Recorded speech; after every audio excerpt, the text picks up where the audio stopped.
आसमान काले बादलों से घिरा हुआ था। आसमान को देखने में ऐसा प्रतीत होता था मानो कुछ देर बाद भयंकर वर्षा होनी प्रारंभ हो जाएगी। हवाएं बहुत ज्यादा तेज चल रही थी और मौसम बहुत ही ज्यादा खराब था। मगर इस खराब मौसम के बीच राजा विक्रम शिकार करने की तैयारी कर रहा था। तभी वहां पर राजमहल के राजगुरु आ पहुंचे और राजा विक्रम से बोले, महाराज, आसमान काले बादलों से घिरा हुआ है। भयंकर तेज हवाएं चल रही हैं। हवाओं का रुख ऐसा है मानो कि कुछ देर बाद बहुत ही भयंकर तूफान वर्षा के साथ आने वाला है। आपका इस खराब मौसम में शिकार खेलने के लिए जाना उचित नहीं है। राजगुरु की बात सुनकर राजा विक्रम मुस्कुराते हुए बोला, राजगुरु, आपकी चिंता देखकर मुझे अच्छा लगा, परंतु आप जानते हैं कि जब मैं किसी बात का फैसला कर लेता हूँ उसके बाद मैं वर्षा या खराब मौसम नहीं देखता। आप चिंता मत कीजिए, मैं कुछ देर बाद ही वापस लौट आऊंगा। राजगुरु मुस्कुराते हुए राजा विक्रम से बोले, जैसी आपकी इच्छा महाराज। अपना ध्यान रखिएगा। मत भूलिएगा कि आप केशव नगर के महाराज हैं और केशव नगर की प्रजा को आपकी जरूरत है। राजगुरु की बात सुनकर राजा विक्रम मुस्कुराते हुए 2 सैनिकों के पास सीधे जंगल की ओर निकल गया।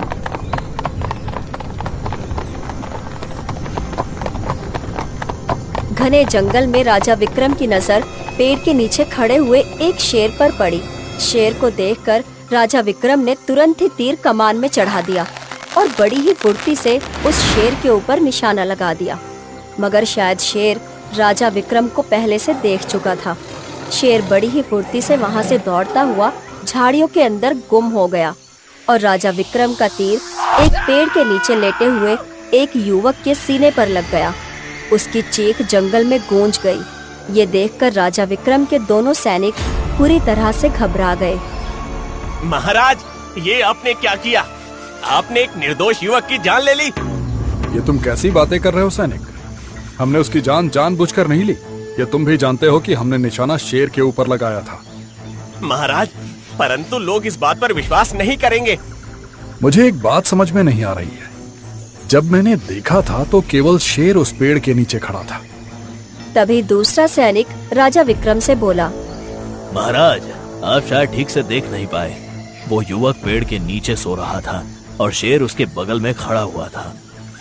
ये सुनकर राजा आश्चर्य से उस सैनिक की ओर देखकर बोला, ऐसा कैसे हो सकता है? शेर किसी मानव के पास खड़ा हो तो वो उसे जीवित कैसे छोड़ सकता है?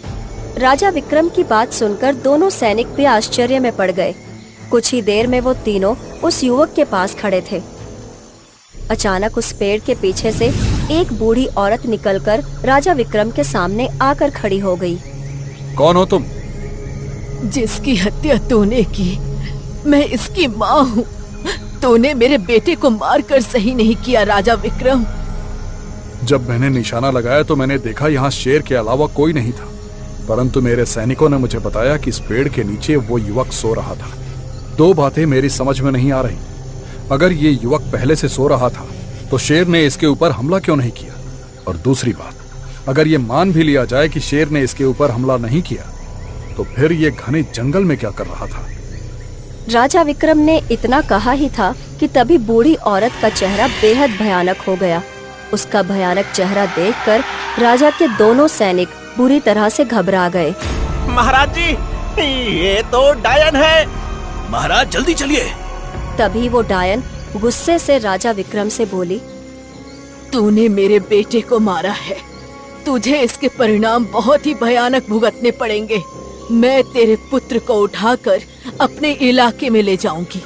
मैं तुझे श्राप देती हूँ कि जब भी तू अपने पुत्र को लेने के लिए मेरे इलाके में आएगा तो तू जलकर भस्म हो जाएगा। इतना बोलकर डायन वहाँ से गायब हो गई। राजा विक्रम सैनिकों के साथ अपने महल चला आया और सारी घटना राजगुरु को बताते हुए बोला, मुझे कुछ भी समझ नहीं आ रहा राजगुरु, मैं क्या करूं? मैंने आपको समझाया था महाराज कि खराब मौसम में जंगल में शिकार करने के लिए मत जाइए, क्योंकि खराब मौसम में अक्सर डाइने और चुड़ैलें जंगल में घूमती हैं। आपको अपने पुत्र राजकुमार अशोक की सुरक्षा बढ़ानी होगी।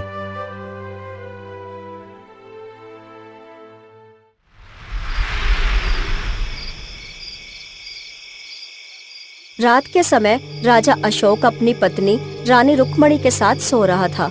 राजा का 2 वर्षीय पुत्र राजकुमार अशोक भी गहरी नींद में था। तभी अचानक कक्ष में काला धुआं फैलने लगा। राजा विक्रम खांसते हुए उठकर बैठ गया। अचानक वो काला धुआं बूढ़ी डायन में परिवर्तित हो गया। उस बूढ़ी डायन ने बड़ी ही फुर्ती से राजा विक्रम के 2 वर्षीय पुत्र अशोक को उठा लिया और वहाँ से गायब हो गई। ये देखकर रानी रुक्मणी रोती हुई बोली, मेरे पुत्र को उठाकर वो मेरी आंखों के सामने ले गई और आप कुछ नहीं कर पाए। कैसे राजा हैं आप? राजा विक्रम नजर नीचे करके चुपचाप वहाँ पर खड़ा रहा। अगले दिन राजा विक्रम चिंतित अवस्था में राजगुरु से बोला, राजगुरु, कैसे भी करके मेरे पुत्र को वापस लाइए। जब से मेरे पुत्र का अपहरण मेरी आंखों के सामने वो डायन करके ले गई है, तब से मैं अपनी पत्नी के सामने दोषी महसूस कर रहा हूँ। महाराज, मैंने केशव नगर राज्य के बड़े से बड़े पहुंचे हुए और विद्वान साधु को बुलाया और इस बात की चर्चा की, मगर सभी साधु ने अपने हाथ खड़े कर दिए। ये सुनकर राजा विक्रम निराश हो गया। समय ऐसे ही बीतता रहा।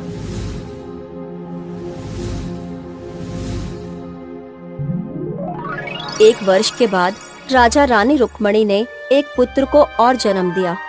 राजा विक्रम ने उस पुत्र का नाम आदित्य रखा। बीतते समय के साथ साथ राजकुमार आदित्य 20 वर्ष का हो गया, परंतु राजा विक्रम के चेहरे से उस दिन से मुस्कान गायब हो चुकी थी। वो हमेशा उदास रहता था।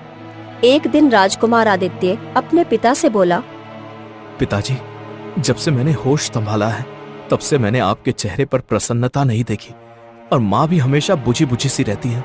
आखिर ऐसी क्या बात है? राजा विक्रम उदासी भरे स्वर में अपने पुत्र राजकुमार आदित्य से बोला, बात ही कुछ ऐसी है। वर्षों पहले एक घटना मेरे साथ घटी थी। उस घटना ने मेरी और तुम्हारी माँ की हंसी छीन ली। पिताजी, मुझे भी उस घटना के बारे में जानने का पूरा अधिकार है, मुझे बताइए। राजा विक्रम अपने पुत्र राजकुमार आदित्य को सारी घटना बताते हुए बोला, तब से तुम्हारा बड़ा भाई उस डायन के कब्जे में है। मैं चाह कर भी उसके इलाके में नहीं जा सकता, क्योंकि उसका श्राप मेरे ऊपर है। पता नहीं मेरा पुत्र राजकुमार अशोक जीवित होगा भी या नहीं। पिताजी, क्या आपने कभी यह जानने का प्रयास किया कि उस डायन का इलाका कहाँ है?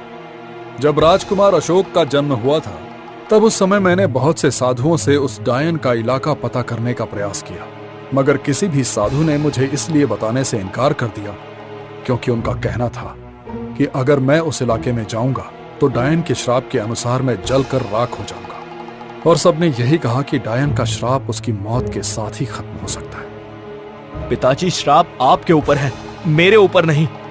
तुम कहना क्या चाहते हो? पिताजी, उस डायन ने श्राप दिया है कि आप उसके इलाके में कदम रखोगे तो जलकर राख हो जाओगे। मगर उस डायन ने शायद भविष्य नहीं देखा था। उसे नहीं पता था कि भविष्य में आपका एक और पुत्र जन्म लेगा, यानी कि मैं अपने भाई राजकुमार अशोक को डायन के चंगुल से छुड़ाकर यहाँ पर लेकर आऊंगा और उस डायन को समाप्त कर दूंगा। मैं आपको वचन देता हूँ। नहीं आदित्य, वो डायन बहुत शक्तिशाली है। मैं अपने एक बेटे को खो चुका हूँ, परंतु तुम्हें नहीं खोना चाहता। पिताजी, आप एक राजा हैं। आपका कर्तव्य है कि आप अपने पुत्र को कायरता की सीख देने की बजाय उसे वीरता का पाठ पढ़ाएं। मुझ पर विश्वास कीजिए, मुझे कुछ नहीं होगा। अब इस महल में मैं तब कदम रखूंगा जब मैं उस डायन को खत्म कर दूंगा और अपने भाई को उसके चंगुल से छुड़ा लाऊंगा। इतना बोलकर राजकुमार आदित्य घोड़ा लेकर महल से बाहर निकल गया और अपने घोड़े के साथ घने जंगल के अंदर प्रवेश कर गया। राजकुमार आदित्य कई घंटे तक घने जंगल में भटकता रहा। कुछ देर बाद उसकी नजर एक बहुत ही घने वृक्ष के नीचे बैठे हुए एक साधु पर पड़ी। राजकुमार आदित्य साधु के पास आकर खड़ा हो गया। साधु राजकुमार आदित्य को सवालिया नजरों से देखते हुए बोला, वस्त्रों से तो तुम राजकुमार मालूम पड़ते हो, फिर तुम इस घने जंगल में क्या कर रहे हो? राजकुमार आदित्य साधु को सारी घटना बताते हुए बोला, मैंने अपने पिता को वचन दिया है साधु महाराज कि मैं उस डायन का सर्वनाश करके अपने भाई को उसके चंगुल से छुड़वाऊंगा। साधु बहुत ही गंभीर अवस्था में आदित्य की ओर देखकर बोला, कुछ वर्षों पहले जब तुम्हारे पिता ने केशव नगर राज्य के सभी साधुओं को महल में बुलवाया था, उन साधुओं में मैं भी था। मैंने तुम्हारे पिता से उस समय भी कहा था कि वो डायन बहुत ही ज्यादा खतरनाक है और वो हजारों वर्षों से जीवित है। उसके इलाके में प्रवेश करना बहुत ही कठिन है और उसे मारना बहुत ज्यादा मुश्किल। अपनी जान की सलामती चाहते हो तो वापस लौट जाओ। मैंने अपने पिता को वचन दे दिया है। अब भले ही चाहे मेरे प्राण चले जाएं, परंतु मैं अपने कदम पीछे नहीं हटाऊंगा। राजकुमार आदित्य का आत्मविश्वास देखकर साधु के चेहरे पर मुस्कुराहट आ गई। तुम्हारी वीरता देखकर मुझे अच्छा लगा। मेरी बात गौर से सुनो। डायन यहाँ से मीलों दूर लाल पहाड़ी पर रहती है। तुम्हें उस लाल पहाड़ी में राक्षसों और दानवों का शासन मिलेगा और वो डायन राक्षसों और दानवों की रानी है। तुम्हें उस डायन को मारने के लिए लाल पहाड़ के ऊपर चढ़ना होगा, जो कि असंभव है। अगर तुम्हें लाल पहाड़ पर कोई ले जा सकता है तो वो एक परी ही ले जा सकती है। साधु महाराज, और ये परी मुझे कहाँ मिलेगी? मैंने तो परियों के किस्से केवल दंत कथाओं में ही सुने हैं। नहीं राजकुमार आदित्य, परियां दंत कथाओं में ही नहीं बल्कि वास्तविकता में भी होती हैं। यहाँ से कुछ दूर एक सुनहरा तालाब है। अक्सर वहां पर एक परी स्नान करने के लिए आती है। जब वो तालाब के अंदर स्नान करती है तब वो अपने पंख तालाब के किनारे पर रख देती है। वो परी ही तुम्हें उस लाल पहाड़ पर ले जा सकती है और उसके पंखों से ही उस डायन का अंत हो सकता है। परंतु जब डायन जलकर राख होगी तो उसके पर भी जलकर राख हो जाएंगे। इसीलिए तुम्हें उस परी को इस बात के लिए राजी करना बहुत ही आवश्यक है, क्योंकि कोई भी परी अपने परों की आहुति नहीं दे सकती। अगर वो अपने परों की आहुति देगी तो फिर वो अपने संसार में वापस नहीं लौट पाएगी। उसे जीवन भर इसी धरती पर मनुष्य की तरह जीवन व्यतीत करना होगा। लेकिन परी के परों से उस डायन का अंत कैसे किया जाएगा? तुम्हें परी के दोनों परों को डायन के ऊपर फेंकना होगा। जैसे ही वो डायन के शरीर पर स्पर्श करेंगे वो डायन जलकर राख हो जाएगी।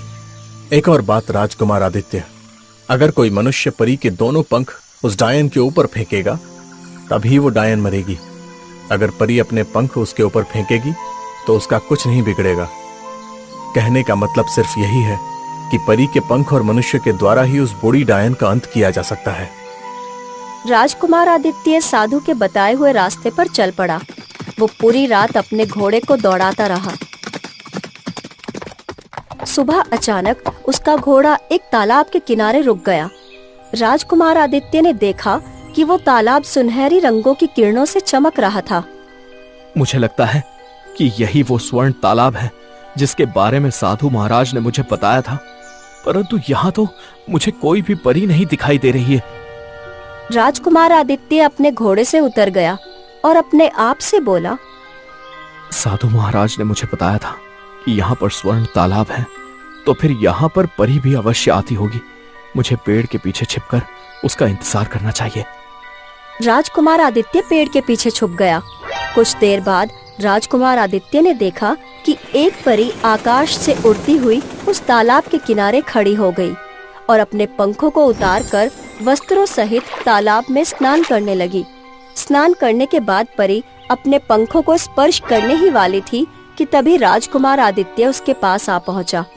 परी राजकुमार आदित्य को देखकर चौंकती हुई बोली, कौन हो तुम? मेरा नाम राजकुमार आदित्य है। मुझे तुम्हारी मदद की जरूरत है और साथ ही साथ मुझे तुम्हारे पंख भी चाहिए। राजकुमार आदित्य की बात सुनकर परी क्रोधित होती हुई बोली, मूर्ख हो गए हो क्या? एक परी अपने पंखों को अपने प्राण से भी ज्यादा चाहती है। इसके अलावा तुम अगर कोई और मदद चाहते हो तो मैं करने के लिए तैयार हूँ।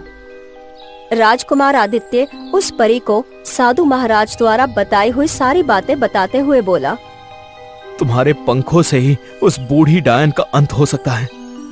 ये सुनकर परी चौंक पड़ी। अचानक उसकी आंखों से आंसू बहने लगे। क्या हुआ? तुम रोने क्यों लगी? तुम शायद नहीं जानते राजकुमार, वर्षों पहले मैं अपने संसार से इस जंगल में अकेले स्नान करने के लिए नहीं आती थी। मेरे साथ मेरी बहन भी आती थी और एक दिन वो बूढ़ी डायन यहाँ पर आई और उसने हम दोनों बहनों के ऊपर हमला कर दिया। अचानक मेरी बहन गायब हो गई। ये देखकर मैं बुरी तरह से घबरा गई। तभी वो डायन मेरी ओर देखकर बोली कि उसने मेरी बहन को अपनी जादुई मायावी शक्तियों के जरिए अपहरण कर लिया है और वो बहुत जल्द ही मेरा भी अपहरण करके ले जाएगी। मैं आज तक नहीं समझ पाई कि उसने हम दोनों के ऊपर हमला क्यों किया। ये बताओ, तुम्हारा नाम क्या है? मेरा नाम चित्रलेखा है। चित्रलेखा, मुझे एक बात बताओ, तुम्हारे संसार से कितनी परियां हमारे संसार में स्नान करने के लिए आती हैं? हमारे संसार की परियों को यहाँ आने की इजाजत नहीं है राजकुमार। कुछ परियां छुपकर इस संसार में घूमने के लिए आ जाती हैं। शायद वो डायन जानती है कि उसका अंत एक परी के पर से ही होगा, इसलिए उसने तुम दोनों को मारने का प्रयास किया। शायद तुम सही कहते हो। अगर मेरे पंखों से उस डायन का अंत हो सकता है और मेरी बहन उसके चंगुल से आजाद हो सकती है, तो मैं तुम्हारा साथ देने के लिए तैयार हूँ। भले ही मुझे मेरे पंखों की आहुति क्यों ना देनी पड़े। मेरा हाथ पकड़ो राजकुमार। तो क्या तुम मुझे उड़ाकर नहीं ले जा सकती? परी मुस्कुराते हुए राजकुमार से बोली, हम परियां केवल उड़ती ही नहीं बल्कि बहुत तेज दौड़ती भी हैं। हमारी रफ्तार का अंदाजा तुम नहीं लगा सकती। राजकुमार आदित्य ने उस परी का हाथ पकड़ लिया। अचानक राजकुमार आदित्य को ऐसा लगने लगा जैसे कि कोई उसे हवा में उड़ाकर ले जा रहा है। अगले ही पल राजकुमार आदित्य ने अपने आप को लाल पहाड़ी की एक गुफा के पास पाया, जहाँ पर एक बड़ा सा पिंजरा बना हुआ था। उस पिंजरे के अंदर एक सुंदर नौजवान और एक पंखों वाली परी उदास बैठी हुई थी। सुंदर नौजवान राजकुमार और परी को देखकर चौंक पड़ा। आदित्य उस नौजवान की ओर देखकर बोला, तुम्हारी शक्ल तो मुझसे बहुत मिलती है, लगता है तुम ही मेरे भाई हो। कौन हो तुम? मैं केशव नगर के महाराज राजा विक्रम का पुत्र हूँ। ये सुनकर उस नौजवान के चेहरे पर प्रसन्नता की लहर दौड़ गई। वो अक्सर मुझे यही बताती है कि उसने मेरा अपहरण केशव नगर राज्य से ही किया था, और वो मुझे ये भी कहती है कि एक न एक दिन तुम्हारा पिता तुम्हें छुड़ाने के लिए यहाँ पर आएगा, परंतु वो यहाँ आते ही जलकर राख हो जाएगा। शायद वो डायन ये नहीं जानती थी कि तुम्हारा एक भाई भी है जो कि तुम्हें लेने के लिए आ चुका है। तभी वहाँ पर बूढ़ी डायन आ गई और क्रोधित अवस्था में राजकुमार आदित्य की ओर देखकर बोली, कौन हो तुम? राजकुमार अशोक का छोटा भाई, जो अपने भाई को आजाद कराने के लिए आया है। तभी परी ने अपने पंख राजकुमार आदित्य को पकड़ा दिए। ये देखकर बूढ़ी डायन के चेहरे पर डर झलकने लगा और वो चीखती हुई बोली, ये नामुमकिन है। तुम्हें इस रहस्य के बारे में कैसे पता लगा? ऐसा करने की सोचना भी नहीं। नहीं तो तुम कुछ नहीं कर पाओगी, क्योंकि जैसे ही मैं तुम्हारे ऊपर पंख फेंक कर मारूंगा, तुम जलकर राख हो जाओगी। इतना बोलकर राजकुमार आदित्य ने वो पंख बूढ़ी डायन के ऊपर फेंक दिए। अचानक उस बूढ़ी डायन के शरीर में आग लग गई और वो जलकर राख हो गई और पिंजरा गायब हो गया। चित्रलेखा की बहन दौड़ती हुई उसके गले लग गई। चित्रलेखा अपनी बहन से बोली, जाओ बहन, अपने लोग चली जाओ। मैं अब चाह कर भी नहीं आ सकती, लेकिन मैं माता पिता के साथ धरती लोक में तुमसे मिलने के लिए आती रहूंगी। तभी राजकुमार आदित्य चित्रलेखा से बोला, मैं तुमसे विवाह करना चाहता हूँ। मुझे तुमसे पहली नजर में प्रेम हो गया है। और मैं भी तुमसे प्रेम करने लगी हूँ। चलो अब यहाँ से चलते हैं। वो चारों लाल पहाड़ से फिर से जंगल में आ गए। अशोक आदित्य अपने बड़े भाई अशोक और चित्रलेखा को लेकर महल में पहुंच गया और सारी घटना अपने पिता को बताते हुए बोला, मैं चित्रलेखा को अपनी पत्नी बनाना चाहता हूँ। मुझे बहुत प्रसन्नता होगी। मुझे तुम पर गर्व है। राजकुमार आदित्य का विवाह चित्रलेखा से संपन्न हो गया और बूढ़ी डायन का अंत हो गया।